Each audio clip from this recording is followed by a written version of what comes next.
প্যারোনিজ disease এটা পুরুষের গোপনাঙ্গ বা প্যানিসের একটা রোগ।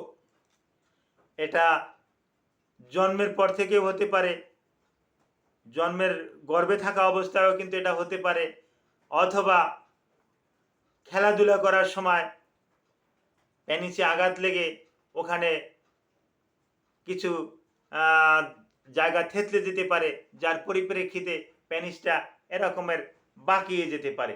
এটা 45 ডিগ্রি হতে পারে, 60 ডিগ্রি হতে পারে, এমনকি এরকম 60 ডিগ্রি পর্যন্ত দেখি আমরা, 45 ডিগ্রি পর্যন্ত দেখতে পাই। তো এরকমের যদি হয় তাহলে এটাকেই আমরা চিকিৎসা বিজ্ঞানে বলি প্যারোনিজ ডিজিজ।